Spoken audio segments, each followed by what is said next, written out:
All right, so today we're going to talk about 7.3 logarithms. So we're going to take a quick walk through the notes here. I'm not going to go over every problem, most likely, but I'll go through most. So what is a logarithm? A logarithm is the power to which a number must be raised in order to get some other number. So for example, the base 10 logarithm is 100 is 2, because 10 raised to the power of 2 is 100. So we write it like this. We say log of 100 equals 2. When there isn't a base value written here, that means it's base 10. So that's just your common log. All right, and so something to keep in mind here as well is that logarithms are the inverse of exponents. So the first thing we're going to talk about is how we convert from a log to an exponential and then kind of vice versa. So a logarithm base b of a positive number x satisfies the following definition. So the log of base b of x equals y if and only if b to the y power equals x. So we're going to use this idea to kind of transform between the two. And so I'm going to kind of write this out again so that way I know how I'm converting. So we're going to say, all right, if we have the log of, let's say the little number here is called the base, which it is, and then we've got x equals some value, so we'll say equals y here, like this. That can convert from log to the exponential form by merely moving some things around. So in this case, b, the base of the log, becomes the base of our exponent. We're then going to raise this to the y power, and that is going to equal x. So we can convert from log to exponential or exponential to log using the same idea. So in the next problems, that's exactly what we're trying to do. It says, what is the logarithmic form of each equation? So they've given us exponentials, and we're trying to convert them to logs. So here, understand, and I'm kind of only going to label these for the first few. Let's say that this is b, because we're going from the exponential to the log. We'll call this y, and we'll say that this is x. So now what we want to do is we want to convert it to that log form. So log of base b, so log to base 10. In this case of x, so that's 100 equals 2.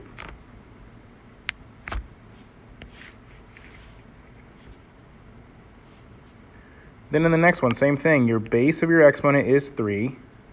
This is your power y. This is x. So for converting, it looks like this. Log of base 3 of 81 equals 4.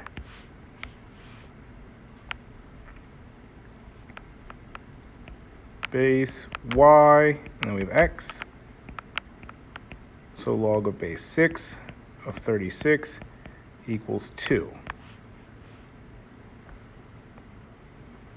This is the same thing, it's just a little crazier because we got some fractions here, but we still have our base, we have our y, and we have x. So base would be log of base, in this case 2/3,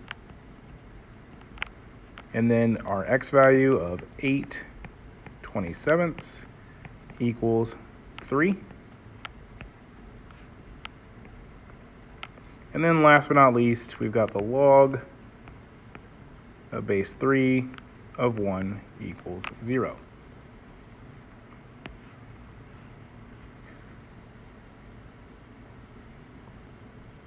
So now what we want to do is we want to convert from, in this case, we want to convert from a log to an exponential. Using that same general idea that we saw up here, we're going to use the same idea here.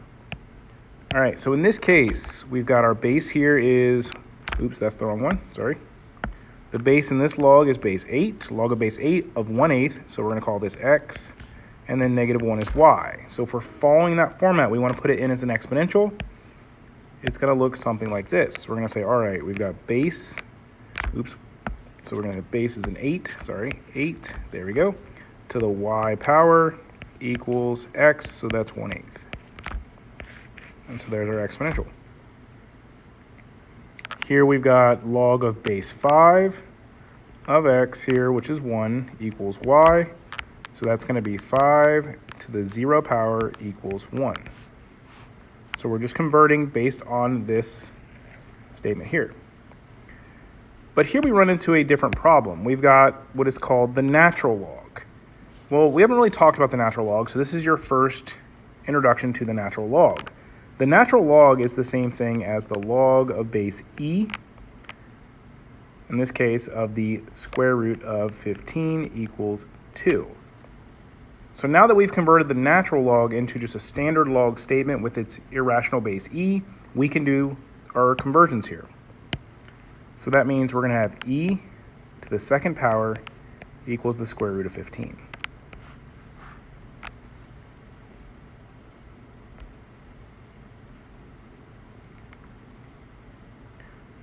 All right, so the next part, fairly straightforward. It just wants to know what is the value of the log of base 8 of 32.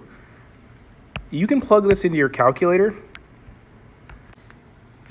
So on your graphing calculator, generally the log button is going to only give you a log of base 10, so that's your common log. We need a log of base 8, so we need to find the different log form. We need what is essentially the log base feature. Well, to find this, what you're going to do is you're going to press the math key on your TI-84. And then if your 84 is like mine, you're going to scroll down and you're going to find option A, which is log base. This is going to give you the ability to modify the base value and still plug in and evaluate your log. So with that, you should be able to figure out what the log of base 8 of 32 is. In this case, it should be 5/3.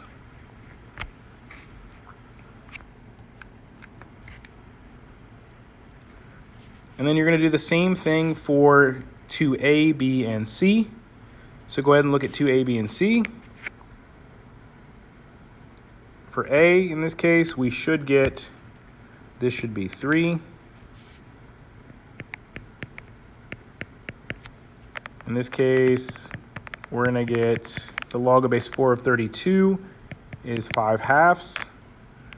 And then last but not least, the log of base 64 of 1/32 is just negative 5/6.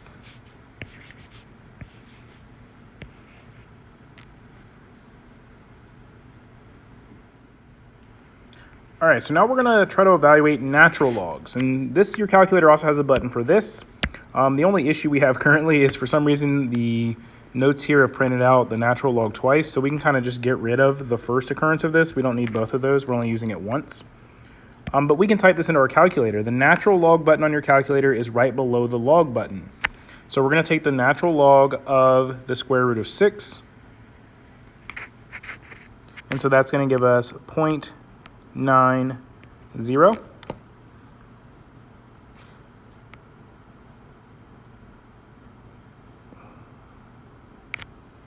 And then the natural log of 27.2, that's going to give us 1.65.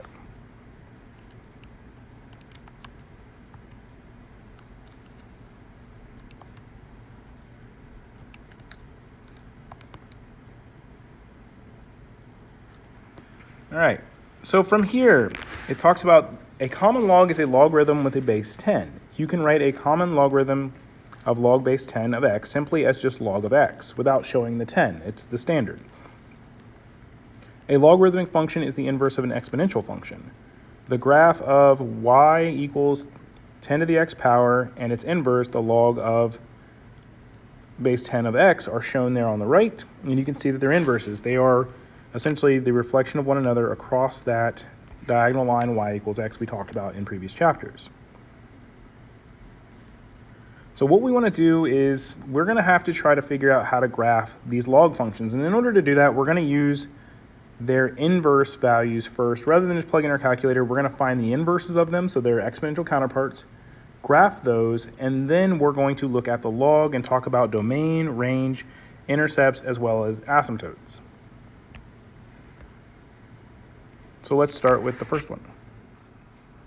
So for this problem, we've been asked to graph y equals the log of base 3 of x.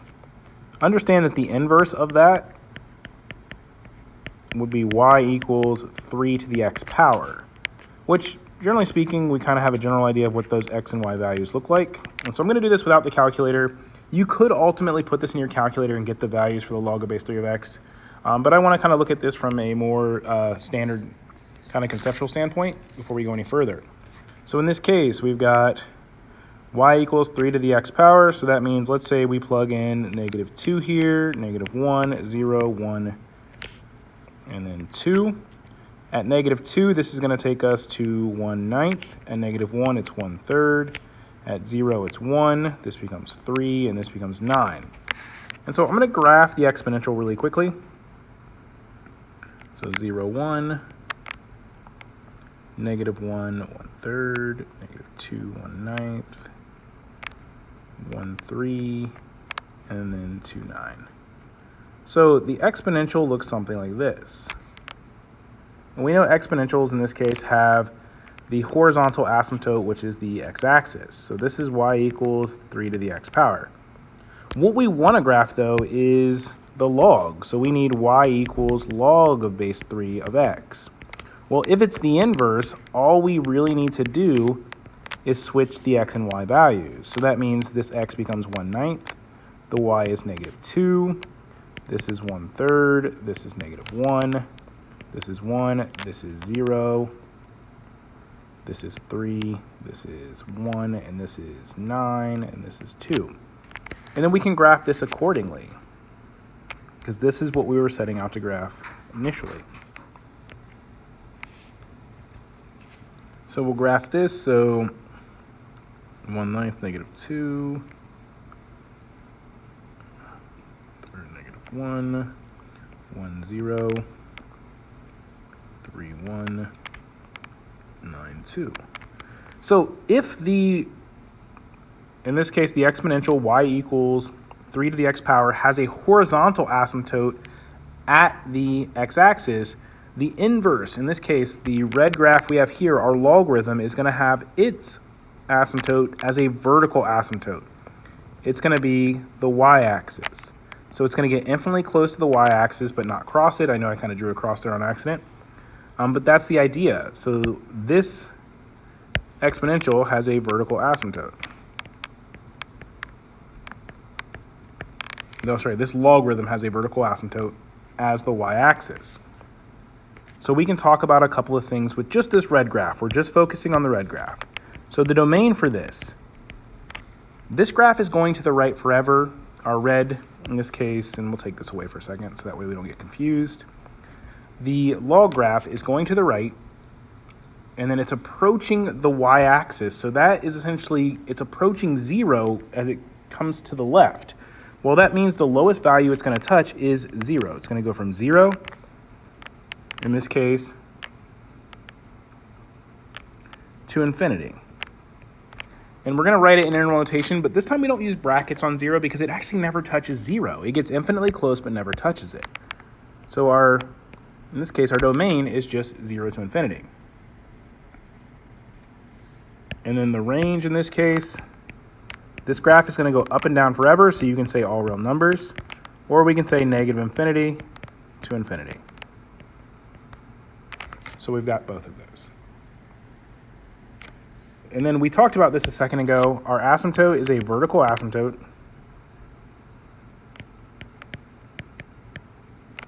Oops.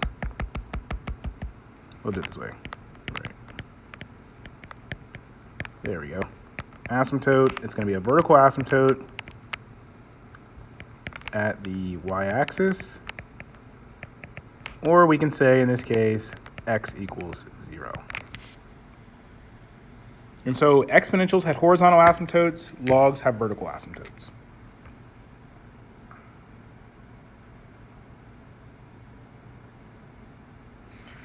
So the next problem, this time, let's go ahead and use our calculator to find some points. So we're going to find the points for this one using our calculator. Still going to use like negative 2 to 2 just to sketch it.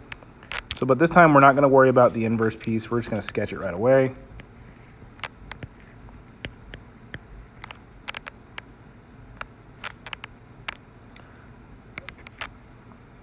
And when you go to get this in your calculator, one of the problems you're going to have, and you look at your calculator, is you're not going to get values for negative 2 and negative 1 for x. Well, you will, but they're going to be very large values. What you want are some of those smaller values. Well, actually, you're not going to get values for negative 2 and negative 1 because it's across the y-axis. They're just not going to show up. So what we would need are some smaller values in here. So that's kind of one of the reasons I wanted to talk about always kind of thinking back and looking at those values that you have for the inverse. And remember, this would be the inverse of this function. If you want those smaller values, you can think about the inverse values. So instead of the negatives here, we're going to kind of just look at 1, 4, and 16, right? Because those should appear to be nice whole numbers on our calculator. So at 1, it's 0. At 4, it's 1. At 16, it's 2. If you use the inverse, you're also going to know that 1/16 and -2 are values, and then 1/4 and -1 are values. And if you're going, well, how did he get those values? Remember, I was thinking about the inverse here, so -2, -1, 0, 1, and 2. Well, that's going to be 1/16, 1/4, 1, 4, and 16. And I just kind of mirrored it over. So now if we graph this, same thing we did before. Oops, let's go here, there we go. There's that, there's that, there's that, and then 16's off the graph, but we'll just kind of put a dot there. So we've got our general graph shape, and remember, we still have that same vertical asymptote that's essentially the y-axis, because we haven't made any kind of shifts to the graph, left or right, so this remains the same. So our vertical asymptote is still the same value. In this case, our domain, same as it was for the last one, 0 to infinity. And then our range, same as it was before, all real numbers. And then our asymptote is going to be the y-axis.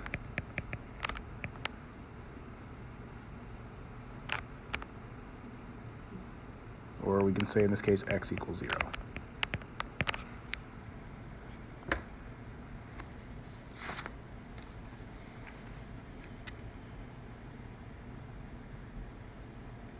So here's what we're going to do. We're going to look at the transformations for logarithmic functions. So we've talked about this before. We see the same general transformations from one function family to the other. It's just a matter of where they get applied. So in this case, the a value, once again, if it's bigger than 1, is a stretch. If it's between 0 and 1, it's a compression. And if it's negative, it is, in this case, a flip over the x-axis. Translations, in this case, the h inside is going to be left or right. The k on the outside is going to be up or down. So this first question, it says, how does the graph of y equals the log of base 4 of x minus 3 plus 4 compare to the graph of its parent function? So what we want to do here is we want to talk about the transformations. Then we can also talk about the domain, range, and we can graph it really quickly. And so this is one where, yeah, you can probably get by with your calculator and kind of take a look at some things. And we'll talk about what some of the transformations do. That's the big idea here. So as I look at this, we're comparing what we have here, y equals the log of base 4 of x minus 3 plus 4, to one of the graphs we just graphed a few minutes ago, which was the log of base 4 of x. So we're going to compare it.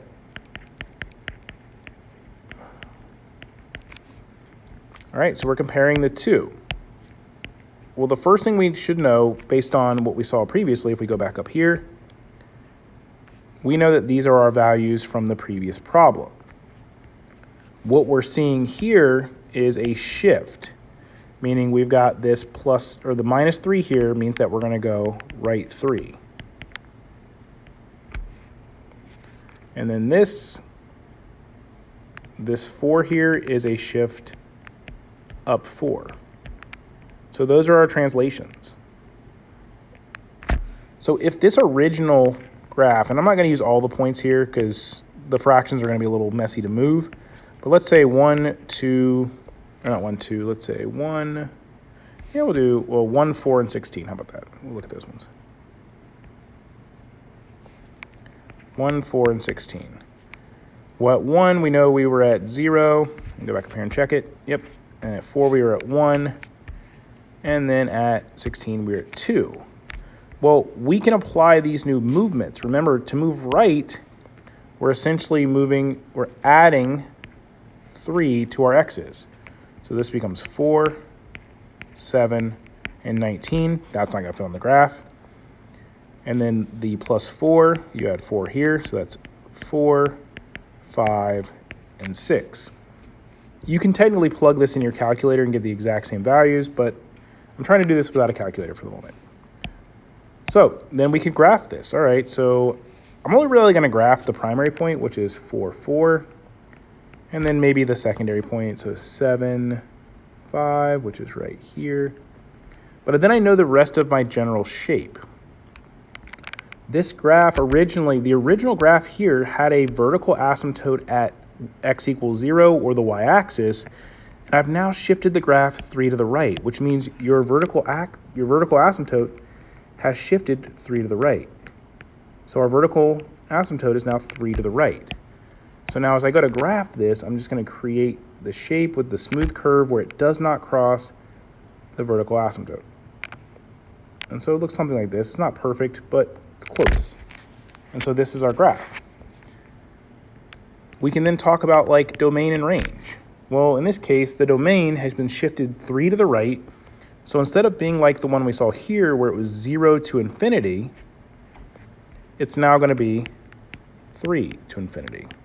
Remember, the h value is going to control part of that domain piece. The range still going to be all real numbers or negative infinity to infinity. And then our asymptote is still that vertical asymptote. And it's going to be, this time it's going to be at x equals 3 rather than the x-axis.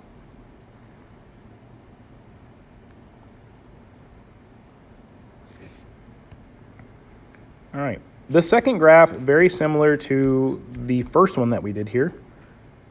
Similar at values. And what I'm going to do is I'm going to steal these middle 2 points because I can probably get the graph from there and the fact that I already know where my vertical asymptote is going to be.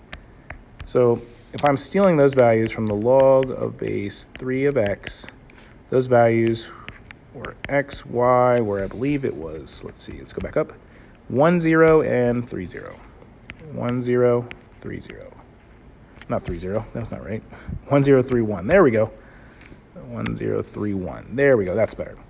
Now we want to figure out what transformations have to be made in order to graph this new log function based on the transformations we have.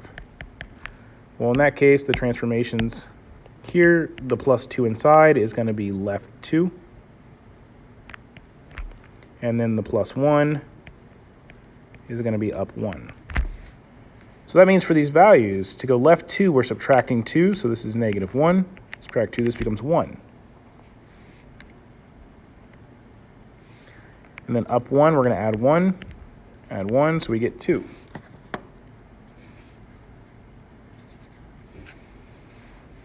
So now we can graph those points. So negative 1, 1, 1, 2.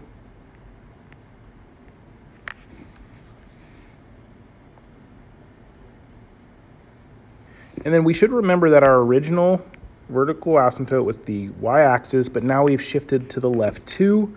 So our vertical asymptote is going to fall at x equals negative 2 now. And so now we can kind of just sketch our graph accordingly. We've got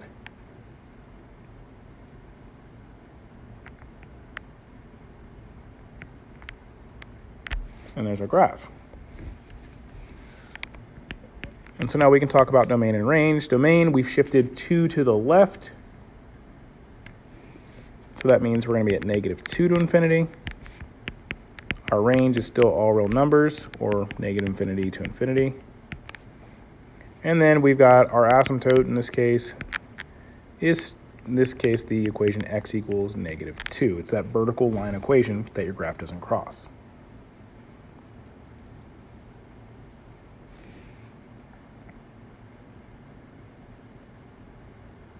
All right, so the last part of the notes here, they just want us to talk about what transformations are taking place. And so we can kind of look at this and kind of piece it together. So in this case, the negative 3 here, that is a right movement 3. The plus 4, that is up 4.